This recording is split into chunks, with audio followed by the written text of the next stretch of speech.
John Ramirez est un ancien sataniste, ancien grand prêtre, des rites occultes Santeria et Palo Alto, de New York, aux États-Unis. Il finira par abandonner cette voie occulte, et donnera sa vie au Seigneur Jésus-Christ, puis rejoindra l'église du pasteur David Wilkerson. John Ramirez est aujourd'hui une personnalité bien connue dans le milieu évangélique aux États-Unis. Il est évangéliste, et a écrit de nombreux livres.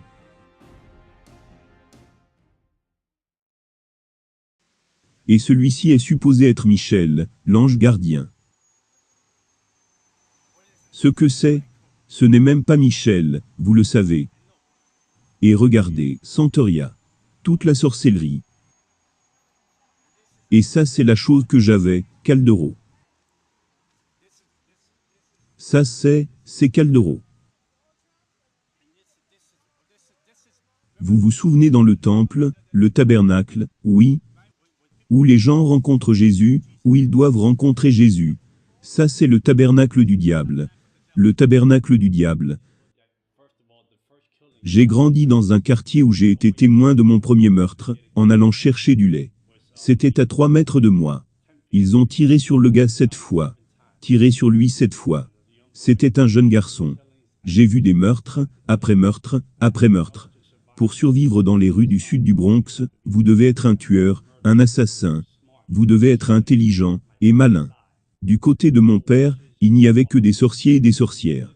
Nous étions immergés dans la sorcellerie.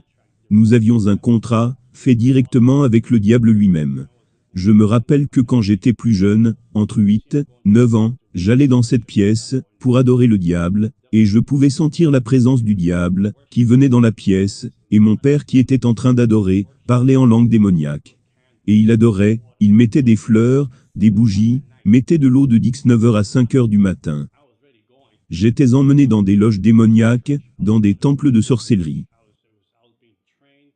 J'étais formé pour devenir un sorcier. J'étais entraîné par des sorcières qui étaient dans l'occultisme depuis 30, 40, 50 ans. Ils m'ont appris comment parler aux principautés, aux esprits sur le terrain, au diable lui-même. Vous ne pouvez pas parler au diable directement. Vous devez gagner le droit de le faire. Et le premier massacre qu'ils ont fait dans mon quartier était dans cette maison juste ici. Le mari a poignardé sa femme 52 fois et lui a coupé les oreilles. Et ensuite mon frère et moi, on errait avec sa fille. Et nous sommes venus à la maison pour la raccompagner chez elle. On est entré par la porte ici, et la fille a retrouvé sa mère, taillée en pièces, ici, dans cette maison. J'étais dans la cour de l'école en train de jouer avec quelques amis, et un pasteur est venu. Il y avait ce groupe qui est venu, et ils ont commencé à jouer des chants. Les gens ont commencé à se rassembler au milieu de la cour de l'école. Il y avait une atmosphère incroyable, une joie incroyable, pour moi qui venais d'un foyer brisé. Ce pasteur est monté sur l'estrade, et parlait de certaines histoires de la Bible, de certains livres de la Bible. Il parlait de comment Dieu aimait tout le monde, ce genre de choses. Et pour la première fois, j'ai été vraiment captivé. Peut-être que Dieu m'aime, peut-être que Dieu me veut, peut-être que Dieu veut ma famille, peut-être que Dieu veut toucher moi et ma famille, peut-être qu'il veut changer ma famille complètement. Je me suis dit que je désirais cela, expérimenter cette chose venue sur mon chemin. Et c'était la première fois de ma vie que je sentais cet amour incroyable. C'était indescriptible. Ce pasteur est descendu de l'estrade, et est venu prier pour les gens, toucher les gens. Alors je me suis dit, intéressant, c'est mon tour. Il va me toucher. Jésus va m'accepter, Jésus va me montrer ce qu'est l'amour. Et ce pasteur m'a passé outre. Il ne m'a pas touché. Il n'a pas posé les mains sur moi. Il est allé au bout de la ligne, et quand il est revenu, il m'a dépassé, et a touché une autre personne. Je me suis alors dit que Jésus ne m'aimait pas. Mon père ne m'aime pas, Jésus ne m'aime pas. On vient d'une famille brisée. Jésus doit aimer le fait que ma mère soit battue. Il aime le fait que mon frère et moi allions au lit affamé. Il aime le fait qu'il n'y ait pas de chauffage dans notre appartement. Il aime le fait que quand nous allons à l'école, nous sommes rejetés. Donc ce Jésus, il est comme mon père, il n'y a aucune différence, il est comme mon père. Je suis rentré chez moi brisé, je suis rentré chez moi triste. Et je me souviens qu'environ quelques semaines plus tard, 1 à 2 semaines plus tard, J'étais dans la cour de l'école, m'amusais et jouais, avec des amis à moi. Et j'ai entendu quelque chose tomber, heurter le sol. C'était un collier vaudou, avec beaucoup de couleurs. Je prends le collier vaudou, et le mets à mon cou. Et le collier a été mon premier contrat avec le diable.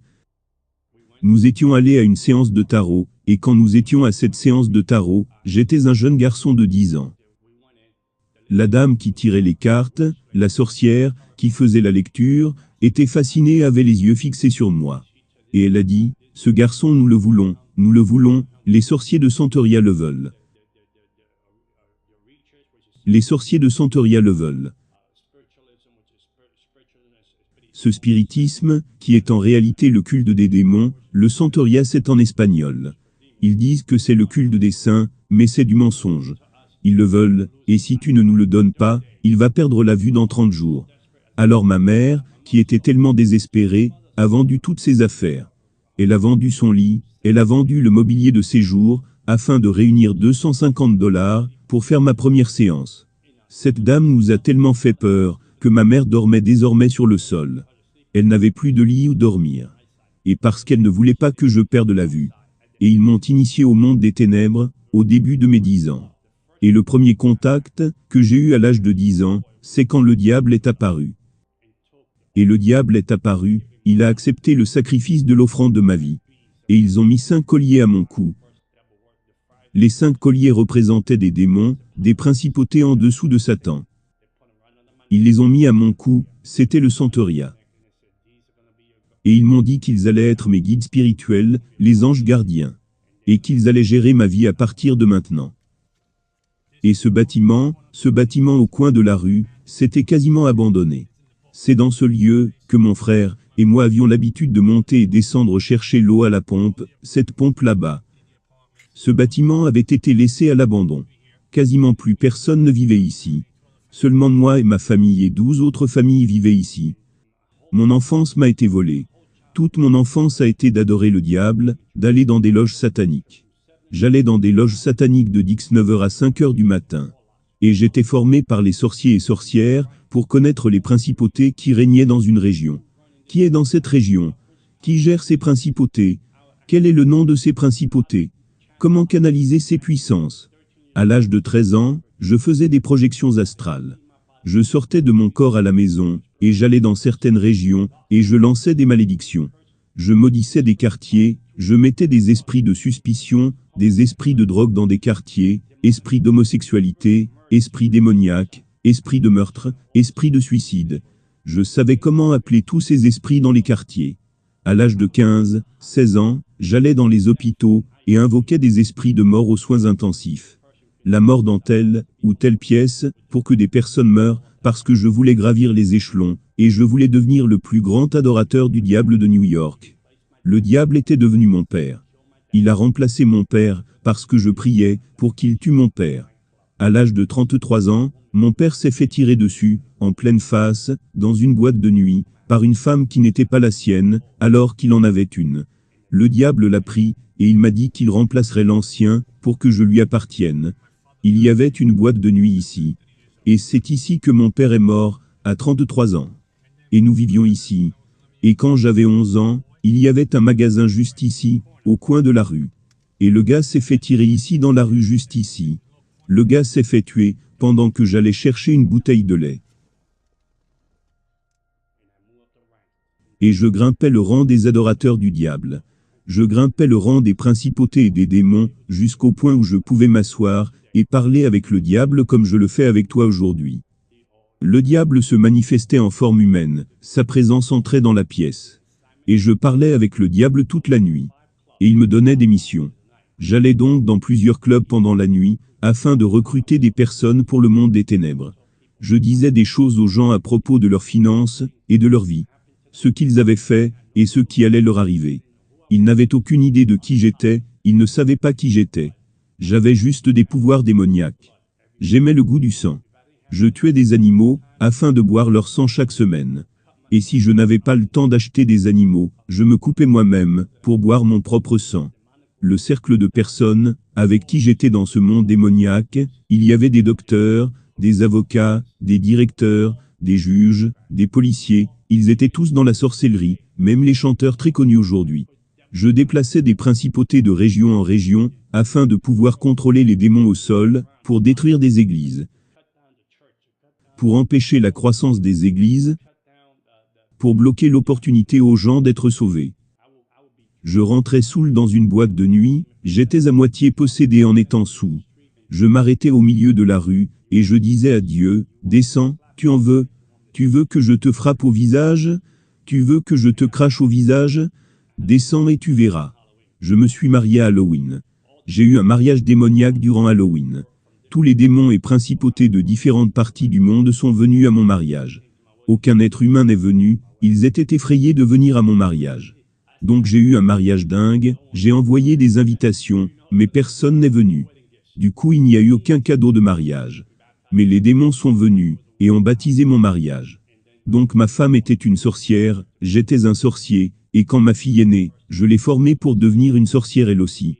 Je me rappelle la première fois, quand j'allais faire un sacrifice humain. Le diable était assis à la place du passager dans ma voiture, et m'a dit « Tu m'aimes ?» J'ai répondu « Bien sûr je t'aime ». Il m'a dit « Tu vois, il y a un gars sur le toit, qui essaie de t'attraper.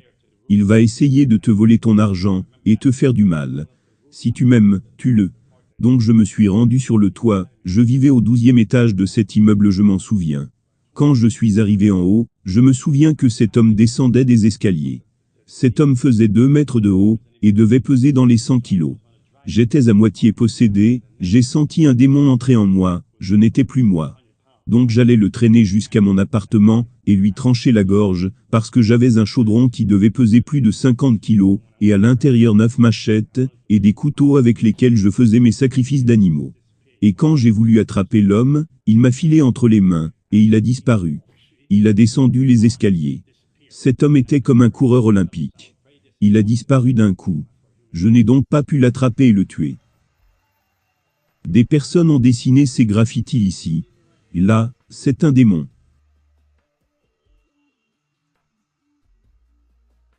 Regarde, le démon qui contrôle les portes de l'enfer. C'est celui dont je parlais dans mon livre sur Santeria, ce petit démon-là. Venez.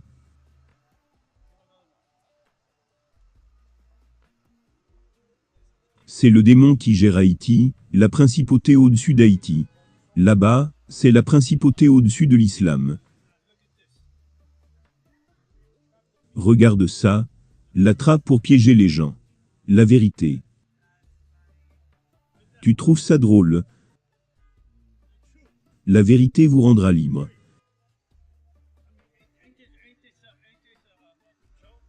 Ils ont mis cet insigne là-haut, pour que les gens pensent que ça fait partie de ça. C'est quoi cet endroit? C'est l'endroit où les gens du Bronx viennent pour se procurer du matériel, pour faire de la sorcellerie, blesser et tuer les gens. C'est cet endroit. Nous pouvons aller à l'intérieur. Venez. Si je vous disais que j'allais vous tuer dans les 30 prochains jours, je vous préparais jusqu'à ce que vous mouriez dans les 30 jours. Je me fichais de qui vous étiez, comment vous vous appeliez, qui vous étiez. Que vous vous appeliez catholique, chrétien, ou croyant, j'allais vous tuer, à moins que vous ayez une vraie relation avec Jésus-Christ. La femme qui vivait à l'étage en dessous est venue me voir pour dire que son mari la trompait. Je veux que tu tues la femme, fais des sortilèges sur elle, et tue-la. Combien cela va-t-il me coûter? Je lui ai dit, reviens, je vais parler au diable, mon père. Reviens dans quelques jours. La dame est revenue. Le diable m'a dit, ce qu'il fallait acheter, un cercueil, une bougie noire, une photo de la femme à mettre dans la boîte, pour faire la sorcellerie, et tuer la femme. Dans 21 jours, elle devrait mourir. Dans 21 jours, on fera le funérail. Donc quand la femme est revenue me voir, je lui ai dit, ça va te coûter $10 000, pour tuer la femme. Mais tu sais quoi? Je te connais bien, tu es très sympa avec moi, donne-moi $7 000. Je te fais une réduction de 30%. Donne-moi $7 000.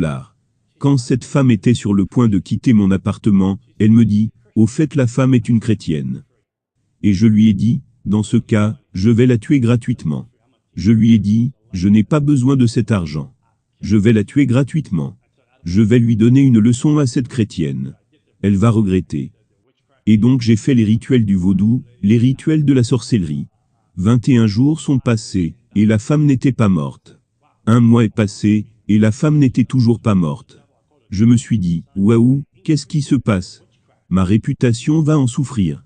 J'ai donc appelé le diable et les démons. Et j'ai doublé les sortilèges sur elle, pour qu'elle meure du jour au lendemain, et rien ne s'est passé, rien du tout. J'étais donc chez moi la nuit et le diable est venu, et j'ai senti la présence du diable envahir la pièce, et le diable me dit, nous devons avorter ce plan de tuer cette femme.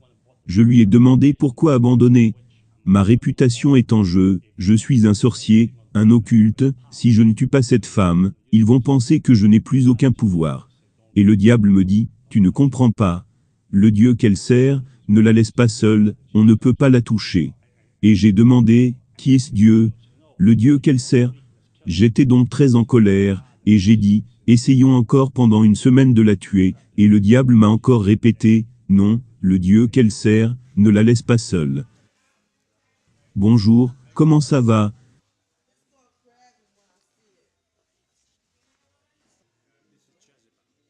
Ça c'est Jézabel dans leur religion. Voilà comment ça fonctionne. En fait, ces statues ne sont rien du tout. Mais c'est le démon qui est derrière ça. Donc pour qu'ils puissent s'y identifier, ces statues doivent être fabriquées. Je ne peux pas identifier un esprit, car nous n'avons rien en commun. Je suis un humain, et un esprit est immortel, c'est un démon. Je ne peux pas nouer de lien avec. Et donc pour pouvoir le faire, je me sers de ces statues, afin de m'identifier en elles. Elles ressemblent à des êtres humains, et il y a une histoire derrière la personne qui représente la statue. Et donc je peux m'identifier, et les démons peuvent passer au travers. Vous comprenez? La même chose pour ces statues-ci. Et ensuite ils se donnent des noms, des dates, et des anniversaires, qui peuvent être piégés par les forces démoniaques, les forces occultes. Ce sont des pièges pour les Indiens, et ces statues sont visées comme un camouflage pour leurs pratiques démoniaques, leur religion démoniaque. Il n'y a rien ici qui soit saint. La seule chose qui soit sainte ici, c'est l'endroit où je me tiens. Qu'est-ce qui se passe dans cet endroit? Ici, dans la boutique, ils font de la sorcellerie, du vaudou, des sortilèges parce que ces démons veulent que vous achetiez l'une de ces statues pour que vous rameniez un démon à la maison. Regarde par là, des prières sélectionnées. Ils te font croire que tu pries Dieu. Regarde, j'avais l'habitude d'utiliser ces livres. Prières sélectionnées, pour prier. Ils te font croire que tu fais des prières à Dieu, mais ce n'est pas Dieu que tu pries. Il n'y a rien de chrétien, rien de biblique. Il y avait un livre à New York, en Amérique. J'étais la 3e personne à mettre la main là-dessus. Il y a des symboles de différents démons dans ce livre, différentes principautés, différentes façons d'amener les gens à la sorcellerie. Et ce livre, personne n'a de copies originales de ce livre. Vous ne pouvez pas avoir la copie de ce livre à moins que le diable ne le signe pour vous. Et j'étais la 3e personne à recevoir ce livre. J'ai étudié les symboles de ce livre, dans lequel grâce au sortilège, tu peux faire perdre la tête aux gens, envoyer des maladies sans origine, sur les gens. Lancer des sorts sur les gens, pour qu'ils reçoivent la lèpre, lancer des cancers aux gens. Je faisais des sortilèges sur des personnes pour les conduire au désespoir, pour faire avorter des femmes. J'envoyais des gens en chirurgie, alors qu'ils n'en avaient même pas besoin. Je faisais des sortilèges sur les gens pour les rendre fous, je leur mettais des esprits de maladie, je mettais des esprits de suicide sur les gens. Je restais éveillé toute la nuit à prier, et à parler au diable. Alors que pendant ce temps, les chrétiens ne peuvent même pas aller à l'église pendant 1 heure. Alors que des chrétiens ne peuvent même pas prier pendant 1 heure. Le monde spirituel est plus réel que le monde visible, et nous échouons à le réaliser. Et tout ce qui n'est pas couvert par Jésus-Christ, est une cible facile à abattre. Les athées, je peux les tuer facilement. Ils sont faciles à tuer. Les témoins de Jéhovah sont faciles à détruire. Les mormons sont faciles à détruire. Les gens qui racontent partout qu'ils ne croient pas au diable, ils sont faciles à détruire, car ils ne cherchent aucune aide spirituelle. Je me rappelle une fois à New York, le groupe de Nicky Cruz était venu dans mon quartier. Ils faisaient des stops en voiture, venaient chanter des louanges, prêchaient la parole, et allaient dans un autre quartier faire la même chose. Je me suis mis à attaquer ce groupe, à vouloir les mettre hors d'état de nuire. C'étaient des gamins, ils avaient 17, 18, 20 ans. Je me suis dit, mais comment osent-ils jouer cette musique horrible dans mon quartier? Cette musique qu'ils appellent louange, cette musique dégoûtante qu'ils jouent dans mon quartier. Je vais détruire ces jeunes garçons. Quand je suis arrivé à l'endroit où ils étaient, il y avait un mur de feu autour d'eux. Je ne pouvais pas y entrer pour leur faire du mal. Il y avait quelque chose qui me repoussait. À chaque fois que j'essayais de leur lancer des forces démoniaques, quelque chose me repoussait. J'étais incapable de toucher ces gamins. Et je me suis dit qu'il y avait quelque chose ici, qui n'était pas normal. Quelque chose d'anormal. Donc je suis allé, je les ai laissés tranquilles. Et je me suis dit ok, ils ont gagné ce premier round. Donc il y a forcément des esprits ici qui nous observent. Oui bien sûr, bien sûr. Ils nous observent, mais sommes-nous protégés? Nous sommes protégés par le sang, mon frère. Il n'y a rien de comparable au sang de Jésus. Amen. Ils savent qu'ils ne peuvent pas nous toucher. Ils voient ce qu'on a, nous avons une barrière de protection autour de nous. Et on peut marcher dans cet endroit. On pourrait chasser les démons de cet endroit, on pourrait détruire cet endroit au nom de Jésus, et le diable ne pourra rien faire. J'avais beaucoup d'argent, beaucoup de belles voitures, beaucoup de belles femmes, j'avais tout, je vivais dans le monde. Mes voisins, mon voisinage était terrifié de qui j'étais. Ils se disaient, vous confrontez ce type, votre famille va mourir, si vous confrontez ce type, il n'aura pas besoin de pistolet, il tuera votre famille durant son sommeil. Mon père était incroyable. Il m'a donné des pouvoirs au-delà de ce que je pouvais imaginer. Il m'a donné des pouvoirs au point que les gens avaient peur de moi. La police me craignait, la sécurité dans mon quartier me craignait, les gens que je connaissais m'appelaient le fils du diable. J'ai mis des chrétiens à terre, les empêchant de prier. Ils étaient sans puissance. Ce n'était pas que Dieu n'est pas tout-puissant. Comprenez-moi bien, Dieu est tout-puissant, mais c'est le récipient qui est faible. Le récipient n'a pas de vie de prière. Sa vie de prière n'a pas de vie de jeûne, et il n'a aucune relation personnelle avec Dieu. Il y a une forme de piété dans la personne, mais aucune puissance. La personne est faible, la personne n'a rien qui bouge dans sa vie. Elle a une Bible, de beaux costumes, de beaux habits, mais il n'y a aucune connexion avec Jésus-Christ. Parce que tu es en dehors de sa volonté, en dehors de ses promesses, et en dehors de son plan divin. Alors je t'ai. Tu deviens ma possession. Je t'ai comme esclave. Je te brise. Je te jette des sorts. J'ai continué à faire ça sur des chrétiens, et encore, à des familles, à des églises. Je pourchassais à mort tout ce qui représentait la croix de Jésus-Christ. C'est un endroit très démoniaque. Donc cet endroit a un effet sur tout le quartier? Oui bien sûr. Cet endroit et toute cette région sont sous contrôle, c'est le trône du diable. Nous venons juste de quitter le trône du diable. Ce trône est là depuis les années 80. Et il dépense 100 ou 200 $ pour acheter toutes ces choses. Ils sont ruinés, ils sont sous assistance publique, mais ils ont quand même assez d'argent pour acheter ces déchets. Parce qu'ils pensent que leur vie va devenir meilleure. Ils pensent que leur vie va s'améliorer. Ils pensent qu'ils vont faire des progrès. Ils croient qu'ils vont briser les malédictions familiales, les rituels et les malédictions qui viennent du vaudou. Ils croient qu'ils vont briser tout ça. Alors que Dieu dit, venez, je le ferai gratuitement. Donnez-moi juste votre vie, et je vais vous rendre libre. Mais ils ne veulent pas. C'est trop difficile pour eux, c'est trop compliqué pour eux. Mais ils peuvent aller dans des endroits comme ça, et dépenser 200 $. J'avais un contrat avec la principauté qui contrôlait Haïti. Son nom est Candela. J'avais un contrat avec des démons de Miami. J'avais un contrat avec des démons en Afrique. J'avais aussi des contrats ici, avec les démons de New York. La principauté qui contrôle le carré, à la 42e rue. Ici, à la 42e rue, c'est une principauté différente, qui contrôle les rues ici, dans ce quartier. Je n'avais aucune conscience. Je me rappelle avoir ensorcelé mon frère, et l'avoir mis en prison pendant 5 ans. Mon propre frère de chair et de sang. J'ai fait des sortilèges pour le mettre en prison pendant 5 ans. Mon autre frère qui était aussi un occulte, est venu une fois chez moi, en colère. Et un démon a sauté sur lui. Il est sorti de la maison, car il ne pouvait pas supporter la douleur qu'il a reçue à l'estomac. Ma mère peut témoigner de cela. J'ai fait tellement de rituels sur mon corps. Tellement de rituels sur mon corps. Le dernier rituel que j'ai fait, j'avais vendu mon âme au diable.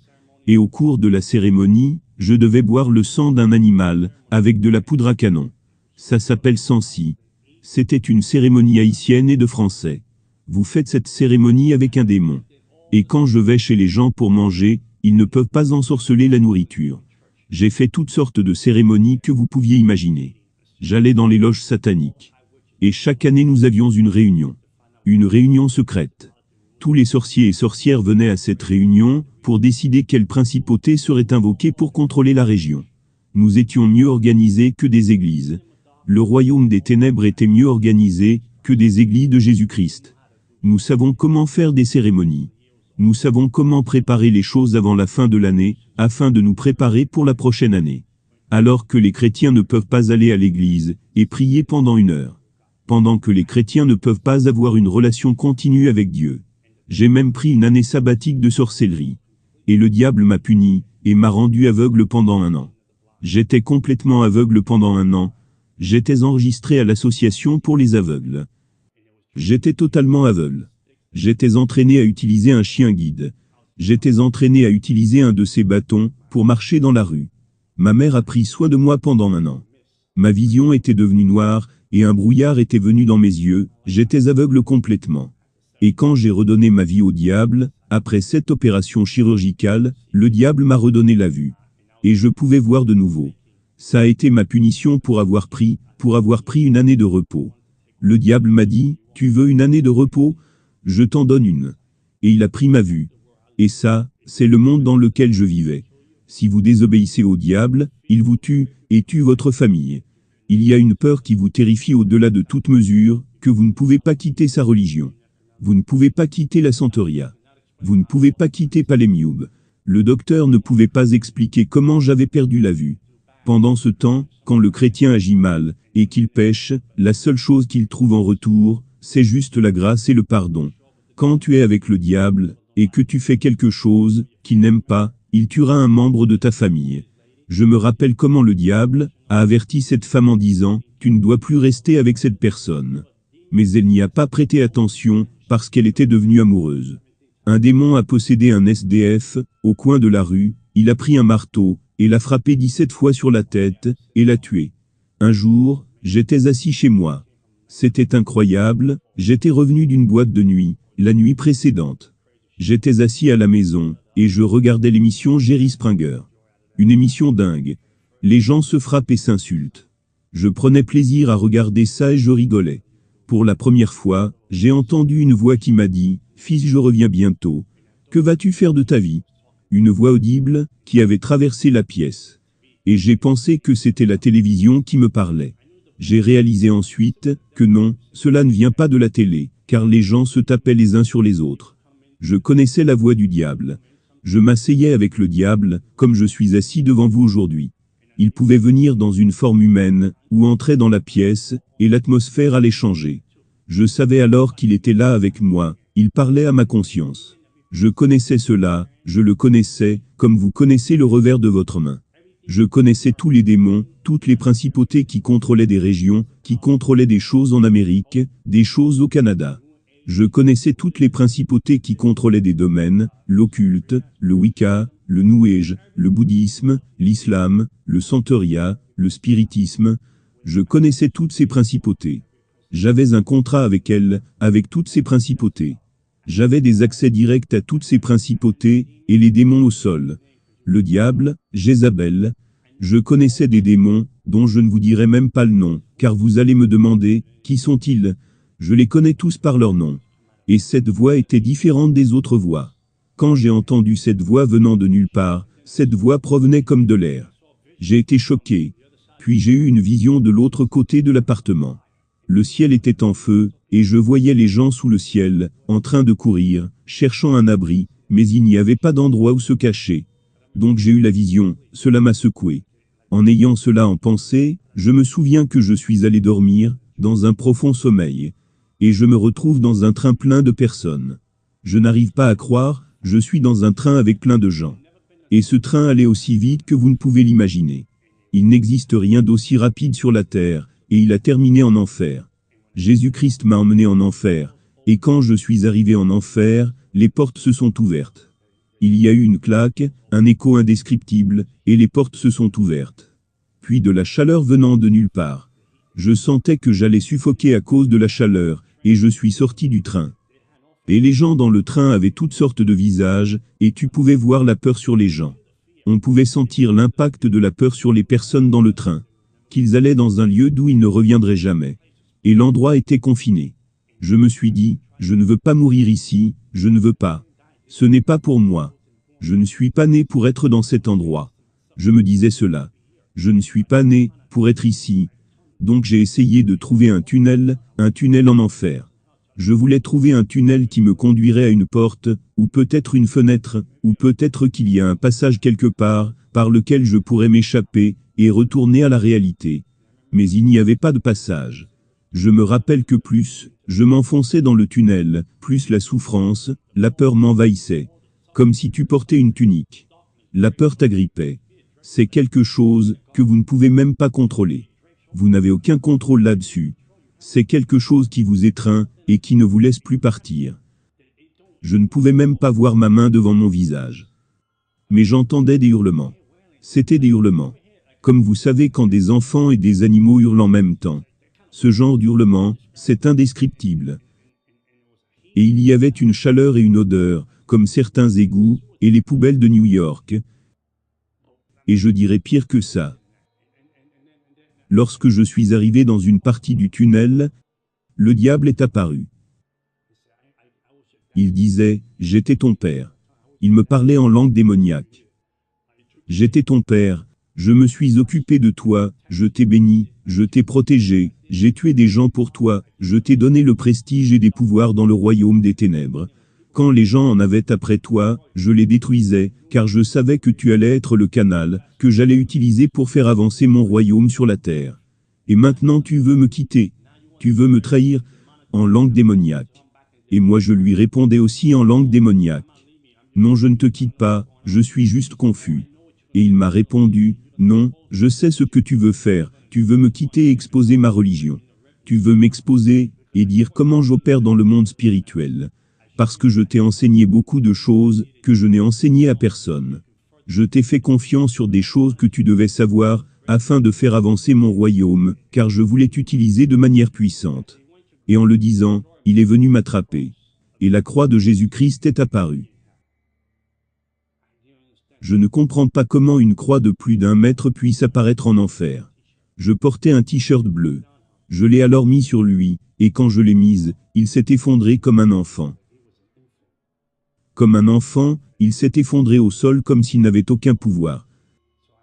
J'ai alors saisi cette opportunité pour courir plus profondément dans le tunnel de l'enfer, en espérant qu'il y ait une porte.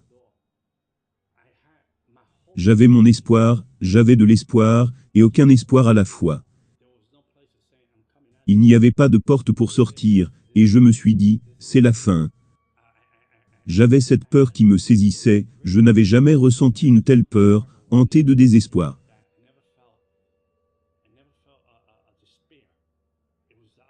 C'était l'opposé de ce qu'est le paradis, l'opposé de la joie, l'opposé de la félicité, l'opposé de la paix, l'opposé de la lumière.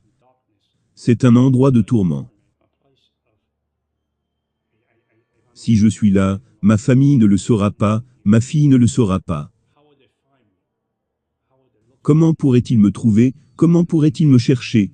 Donc, alors que j'avançais profondément dans le tunnel de l'enfer, pour trouver une fenêtre, une issue quelque part par laquelle je puisse m'enfuir, le diable est apparu de nouveau, en disant, maintenant nous allons te détruire. Alors je lui répondis en langue démoniaque, j'ai ces marques, ces contrats qui me protègent, et je vais te détruire.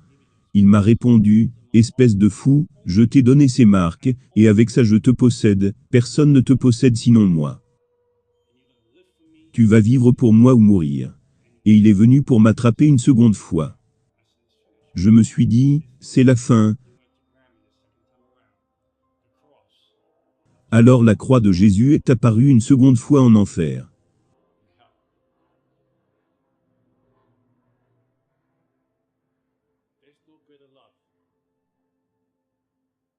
Il n'y a pas de plus grand amour pour la croix qui apparaît pour un pécheur comme moi, en enfer. Quand David dit, « Je repose dans le séjour des morts », il sait que je suis ici. La grâce et la miséricorde sont apparues en enfer. La grâce et la miséricorde avaient un plan pour ma vie. Avec mes inqualifiables façons de vivre, démoniaques, égoïstes, arrogantes, j'étais en enfer. Alors que mon sort était réglé, Jésus-Christ m'a aimé. Il a dit, « J'ai un plan pour toi, je t'aime plus que tu ne peux l'imaginer. » Et il est arrivé en enfer. Quand je me suis réveillé, et que mon esprit est revenu en moi, je me suis levé, et je me suis mis à genoux devant Jésus-Christ. J'avais pour $100 000 de matériel de sorcellerie à la maison, et j'ai tout jeté. Je me suis débarrassé de tout ce qui avait un lien avec le monde des ténèbres. Les gens d'Haïti, les gens de Cuba, les gens de Miami et de New York ont dit, « Nous devons le tuer, car il en sait trop. Nous devons le détruire, et le tuer, car il en sait trop, et il n'est plus des nôtres. » Et ils sont venus pour me tuer. Ils ont fait de leur mieux. Et ils sont venus pour me tuer. Je dormais durant la journée, pour rester éveillé la nuit. Des démons sont venus me tourmenter pendant 30 jours, ils m'ont tourmenté pendant 30 jours. Ils me prenaient par la gorge, me sortaient hors du lit. La pièce devenait froide. Je suis allongé dans mon lit, et je sentais une autre personne allongée, à côté de moi, froide, je regardais comme ça et je pouvais sentir la présence. Le diable en personne dans mon lit. Pendant 30 jours, ces démons essayaient de me tourmenter, et d'arracher mon âme de mon corps. Ils essayaient d'arracher mon esprit de mon corps, et je tremblais la nuit comme jamais auparavant. Je priais. Je ne savais pas comment prier, alors je disais, « Jésus, Jésus, Jésus ». Je disais les prières d'une sœur que j'avais entendue à l'église. Je l'avais entendue prier ainsi. J'essayais d'assembler ces prières comme je pouvais, afin de combattre pour ma vie. Et un jour j'étais à l'église en train d'adorer, et j'ai demandé, « Seigneur, pourquoi laisses-tu tout ça m'arriver ?» Un jour Dieu m'a répondu, « Je voulais voir combien tu m'aimes. Je voulais voir combien tu me fais confiance. » Et jamais plus, je n'ai été tourmenté par le diable. Et je suis devenu un évangéliste pour Jésus-Christ. 14 ans à servir le Seigneur. Je ne changerai pour rien au monde. Et sur le boulevard Alléluia, au ciel, il y a la résidence de John Ramirez. Et un jour on dira, « Bienvenue à la maison, bon et fidèle serviteur. » Et je dis, qu'il n'y a rien de tel. Je ne parle pas de chrétienté, je parle d'une relation personnelle avec Jésus-Christ. Il est mon Seigneur. Il est mon commencement et ma fin. Aucune arme forgée contre moi ne prospérera. Je mourrai quand Jésus me dira de rentrer à la maison. Pas à cause d'un sorcier, pas à cause d'une personne, pas à cause du vaudou, d'une incantation, d'un sort, rien de tout ça ne peut me séparer de l'amour de Dieu. $100 000 de sortilèges, et vendu mon âme, des marques par-ci, des marques par-là. Mais la plus grande marque est ici, c'est l'amour que j'ai pour la croix. Il n'y a rien, comme la croix de Jésus-Christ, et je vous dis ça, je vais terminer avec ça. J'étais maudit, et je suis devenu béni, parce que celui qui était béni est devenu maudit pour moi. Et j'ai changé de père, et mon père domine sur l'univers. Il m'a aimé plus que je ne pouvais l'imaginer, et cet amour je peux maintenant le donner à ma fille. Ma fille aujourd'hui est une chrétienne née de nouveau, diplômée d'université, en master de psychologie. Et je suis sûr que Dieu va l'utiliser de grande manière, grâce à la formation que je vais lui transmettre, la bonne cette fois-ci. Et je sais qu'elle fera de plus grandes choses que son père, et avant que je ne quitte la terre, les gens sauront que John Ramirez était là, car il était un puissant serviteur de Dieu. Amen. Après avoir donné sa vie à Christ, John a rejoint l'église de Times Square, à New York. Il a été enseigné par le pasteur David Wilkerson, jusqu'à sa mort soudaine en 2011. John Ramirez est désormais un évangéliste pour Christ, et voyage à travers le monde, pour prêcher et exposer les œuvres du diable.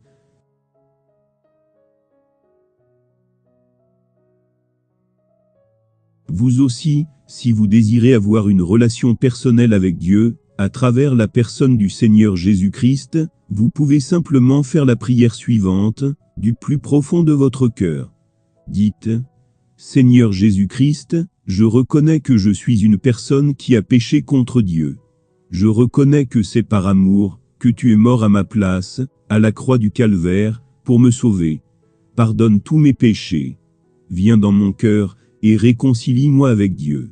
Je t'accepte aujourd'hui comme mon sauveur personnel et mon Seigneur.